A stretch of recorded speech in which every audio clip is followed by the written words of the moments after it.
There are two main categories that I consider my deer stands to be a part of. The first category of deer stands that I have is in the doe zone. The second category would be in a pass-through funnel. And in my world, the way I see the whitetail woods, it's very important to understand the difference between those two things and when you should be picking one over the other when it comes to finding a place to hang your deer stand. So in this video, I'm going to explain, first of all, what is a doe zone, and then what is a pass-through funnel.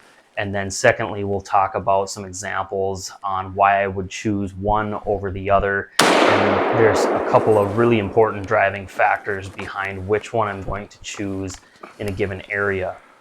The cool thing about this approach in seeing the whitetail woods in your stand placement in one of these two categories is that it's really universal, this principle. It applies to public land, private land, high hunter density, low hunter density. It can be big, expansive wilderness settings of northeastern Minnesota, northern Wisconsin, Pennsylvania, northern Michigan, up in the eastern seaboard area. Or it can also apply to mixed rural ag, kind of mixed wooded ag type settings. This concept and these principles are really universal to all of these scenarios. And towards the end of this video, I'm going to explain what the single most important driving factor is between selecting one category versus the other. So as always, if you get anything of value out of this video, do me one favor and subscribe to my channel, or think about hitting the thumbs up. That helps me out. I appreciate you. So to begin with, let's talk about what a doe zone is. A lot of you who have followed my channel for a while have heard me talk about this, but it's just a phrase that I use to describe an area of elevated doe numbers, doe family groups. You can call it anything you want. I just think that has a nice ring to it. So I'm going to call it the doe zone. And that is an area where does are bedded close to a food source. And in general, that's where you're going to find the highest density of doe family groups and the largest concentrating factor of deer. There's that magnetic pull to a food source. And so that's where you're going to find those doe zones. It could be up against an ag field, cornfield, soybeans, alfalfa, somebody's food plot, could be a feeder. Any of those type of things are a concentrating feature that creates a doe zone. As a general principle, the closer you get to a defined food source, the closer you are to the doe zone. And conversely, the further away from that food source you get, the further away from the doe zone you are. So the pass-through funnel now, conversely, this is an area that is low deer density. It could be a big wood setting up in some vast wilderness regions, or it could just be an agricultural setting with moderate to low deer numbers.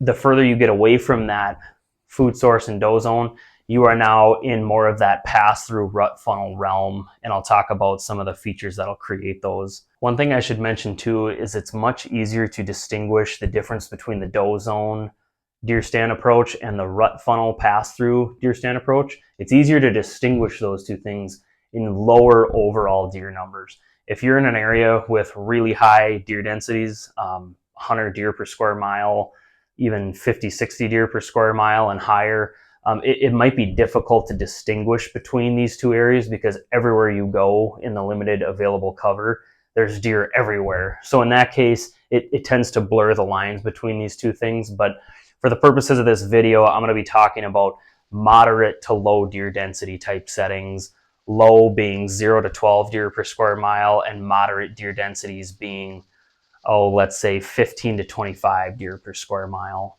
Now, the single largest factor behind why I would choose to put my deer stand in a doe zone versus put my stand in a pass-through funnel is hunter pressure. It doesn't have to do with big woods or ag. It doesn't have to do with public land versus private. None of that really matters. It's how hard is the hunter pressure, and that's going to steer me towards one route or the other. So why would I say something like that? Let's take the example of a high hunter pressure situation on public land. And let's just go with a mixed wooded, mixed ag type setting where there's a big chunk of public land. let's say a couple square miles of public land with moderate deer densities. In a situation like this, if there's, let's just say, an ag field, a soybean field, hypothetically, up against this public land tract, typically so first of all, that farm field has to be on high ground, right? You can't farm a swamp. So although some people try, maybe where you're at, some people do that, but in general, it has to be semi-high arable land, right, in order to farm it.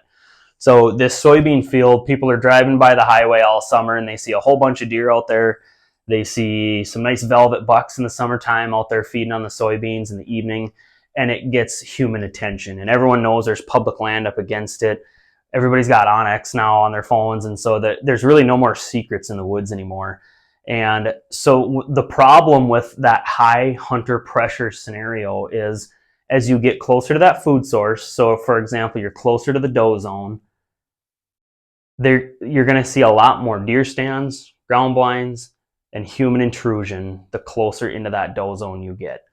And in that situation that I described, and again, this is just a hypothetical, the oldest age class bucks, people might be getting them on camera out by that soybean field and right up against that field on the public land side, but they're typically going to be at night, those nighttime photos of the mature buck.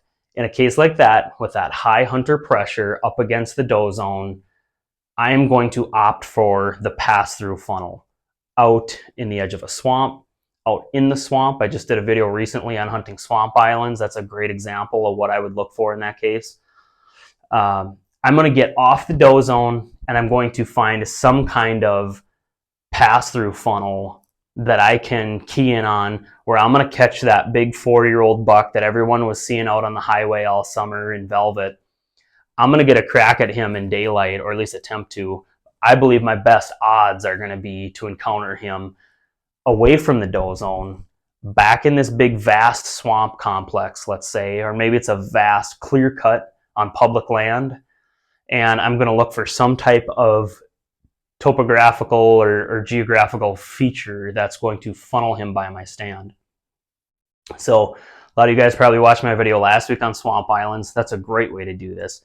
You're off the Doe-Zone, you're out in a remote swamp complex, maybe it's willows, alders, some type of stick swamp of some sort, and you're finding a swamp island as an example, or maybe you're finding a big high ground ridge that runs way out there, and you're trying to find an area where you can be by yourself, away from other hunters, using a barrier to access of some sort, like a wet swamp, or distance from the nearest parking lot or four-wheeler trail. Sorry for the brief interruption. We'll jump right back to the video, but I just wanted to show you guys real quick how we're protecting our young pine trees here. It's the middle of winter right now, and this is when deer are browsing on young trees. So if you've had an issue with deer browse and you're trying to protect your trees, you should check these out. They're called browse blockers. They're a really effective and low-cost way that you can protect a whole bunch of your young trees this time of year. During the winter, when they're browsing on these things, you take them off in the spring and let your tree grow all summer, and you can reuse these nets. So if it's something that you think might help you out, you can check them out at browseblocker.com. I'll put the website on the screen here. And when you go to checkout, if you say that you saw this ad on YouTube, we'll throw in 10 free nets and clips on top of whatever you guys order. Swamps are a really common way to do this. The other way you can do it is with a big, vast clear cut, or any type of vast, unchanged cover type that's up against that hypothetical soybean field. Out in a big popple or aspen clear cut, maybe you found an ash swale out in the middle of it, where it's kind of semi-open. It's a semi-open yellow grass swamp, and you're far enough from any ATV trails or parking lots where you can get away by yourself and you can get a chance at that buck coming through a pass-through funnel. So the pass-through funnel in a situation like that is where I'm hunting and setting my stands up frequently in that high hunter pressure public land setting, where I'm getting away by myself, getting away from all the hunter pressure. Everybody's going to be slammed up against the private land, hunting that high ground right next to the soybean field, where you're going to see all the does and young bucks and things like that. But I'm way back on that swamp island, or out in that clear cut in an ash swale, or maybe it's a conifer island of cedars or something that they left in that clear cut. The drawbacks to hunting the pass-through funnel is you're not going to see many deer. These are areas that have much lower deer densities in them, but you're just waiting for that one home run hit when that buck that you're after comes through there. But the few deer that you do see, you've got a much greater chance of it being that mature buck in daylight. Now, there's exceptions to every rule, and some of you watching this might be thinking, yeah, but Matt, one time I hunted up near a soybean field on public land and I shot a nice buck. And that could be. I mean, people get lucky up close in the Doe-Zone in that high hunter pressure area every year, once in a while. During the peak of the rut, especially if that mature buck is on a doe, there's a chance someone might shoot it in daylight, but that's a really random situation. It's a needle in the haystack approach, and you're getting other hunters walking by you and bumping deer around, and I just don't hunt that way. Okay, so let's talk about another scenario. In this case, it's going to be a low hunter density scenario. So this could be, well, first and foremost, this is your own private land that you own, if you own private land. Maybe you have a lease, or a family member owns land where you can control the amount of hunting pressure. That's the most common example. Another one would be public land. These would be areas, typically big woods, vast wilderness type setting, hunting areas on public land that still to this day have very low hunter densities. So both of those cases, whether it's private land or public land, doesn't matter. The common denominator is low hunter density. In that case, I'm going to go towards the Doe-Zone to hang my stand. And the reason for that is because I can be by myself. So let's take, I own 20 acres of private land and I put food plots in. Let's take that as an example. I can completely control the hunting pressure and I don't overpressure it. I have a Doe-Zone because I plant food plots. So there's an artificially high elevated number of does that are using my food plots almost every night throughout the fall. And in that case, I'm not competing against anyone. I'm going to have my stands on the edge of that Doe-Zone. So, I'm not barging into the center of it, and flushing all the deer out every time I go hunt. Don't do that. You want to be on the edge of it, and you can use the wind to your advantage. Let's say, for example, it's a big hazel brush patch, a 5-acre pocket of downed trees and hazel brush, and it's full of trails and beds and things like that. You can get up on the edge of it, get into a deer stand. With the wind in your face, a buck will be sent checking the downwind side of that brush. In that case, again, the low hunter density situation, I'm going to hunt the edge of the Doe-Zone because your odds of seeing a mature buck in that case are way higher to encounter him in daylight when there's proper hunting pressure being applied, meaning none or very little other than yourself. So those are two really important distinctions between how I approach the areas that I hunt.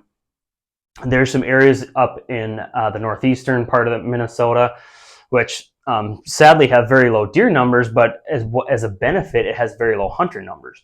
And there's one particular area I have, it's a primary scrape. I've made some videos on this before, maybe some of you guys remember, but this past fall, I had bucks and does hitting this primary scrape, and this is a natural scrape, mind you. It's not a mock scrape, but there was a great big buck coming in, this great big 10-pointer that we call hoop house, just because his rack is so big.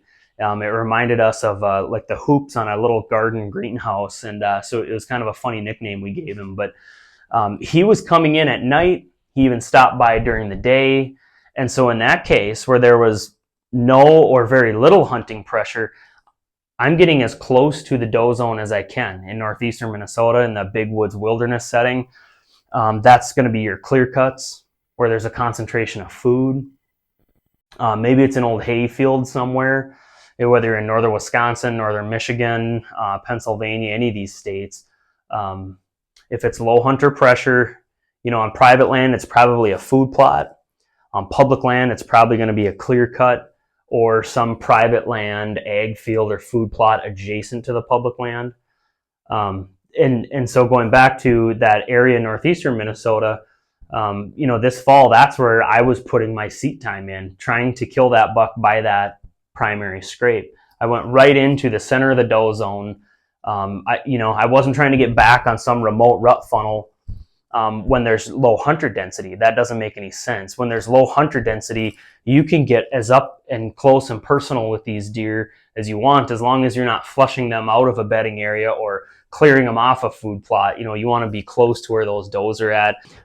So in a big woods setting, like in a vast wilderness type situation, you're going to know you found a doe zone first off by how many tracks and droppings are you seeing. Again, is it a clear cut that's 2 to 3 years old with a bunch of young regrowth coming back? Is it a young pine plantation? Look for those tracks and droppings. Number one, that concentration of it. That's how you know you found a doe zone. The second way you know you found a doe zone is you will see scrapes during the fall, and that is a guaranteed tell. The only time you find those primary scrapes is when there is a elevated number of doe family groups in a given area. They're not random. Primary scrapes don't happen by accident in the middle of nowhere where there are no deer. It doesn't work that way. So those are two great ways you can determine if you found a doe zone or not in those big woods settings. Jumping back to a private land setting, or like an ag dominated setting, or urban hunt where you're hunting in people's backyards, or whatever the situation is, it's usually going to be your food plots, feeders, ag fields, things like that are concentrating those deer to that doe zone. So in summary, there's those two key categories. What's driving me to pick where to put my stand? Again, it all comes back to hunter pressure. And I love my areas where I get to hunt with low hunter pressure, like on my private 20 acres, or in those vast wilderness regions where there's very few, if any, other hunters. I love those areas. I can get right up by a primary scrape. I can get right in and around that doe zone. It's a lot of fun. You see a lot more deer.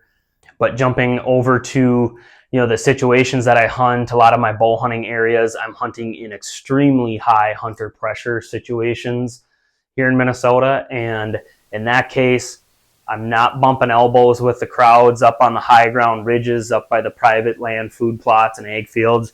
There's too many people up there. There's no more secrets anymore with onX. There's just way too many hunters on the public land in these areas that I'm hunting. In those cases, I'm backing away off the does and I'm getting back on a remote rut funnel of some sort. I don't see very many deer, but when I do, it has a very good chance of being the right one. And I want to add something on this too. If you're going to hunt the pass-through funnel, you need to be careful that you don't go so far back that you're just in the middle of nowhere without any real patternable movements that you can set up on. There is a point of diminishing return if you go too far out into a 2 mile wide swamp complex or something. If you're truly in the middle of nowhere without any confining food sources or doe family groups that you're getting in between, if you're not doing that, you can just be wasting your time in the middle of nowhere. So when I'm hunting that pass-through rut funnel on that high hunter pressure situation, I'm trying to get as close to the food, the doe zone, as I dare without encountering other hunters. And I don't want to get so far away that I don't see deer or people, because then I'm just wasting my time. It's kind of a transition and a seam in there. In each area, wherever you are in the country, it's going to be a little bit different. But the key is you want to get as close to that doe zone as you dare before you start to get into that other hunter area where they're going to mess you up. The buck's going to smell their tracks. The guys hanging stands, walking to and from their stands, walking around in the woods. That 4, 5, 6-year-old buck is not going to show himself in daylight there near as much as he will in that pass-through funnel. Some great examples of the pass-through funnel that I hunt are, again, let's just say hypothetically there's somebody's food plot on private land over here that I know of. I'm out here on the public, and behind me over this way is, let's say, a clear cut with a bunch of aspen whip popples coming back up, and they're 12 feet tall. A lot of bedding going on in that aspen clear cut. A lot of an ocean of cover where deer can feel safe on public land and high hunter densities. I want to get between that food source, that food plot, and that clear cut on some type of funnel, some type of hourglass. Great setup. I do stuff like that all the time. Another one might be two clear cuts on public land, and maybe they kind of come to a point and you're trying to get between them where a buck is trading back and forth between the two. Another great situation. Maybe it's an ag field. Maybe it's some soybeans that you know over a standing cornfield, and you're back in the swamp back here. And on the other side of this swamp, there's some other private land hay fields over here.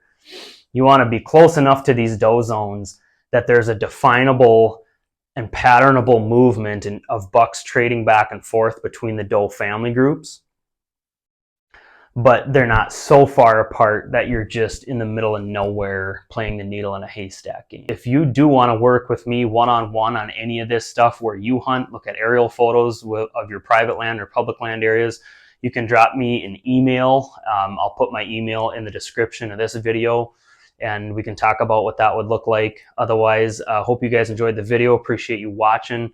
Take care, and I will catch you on the next one.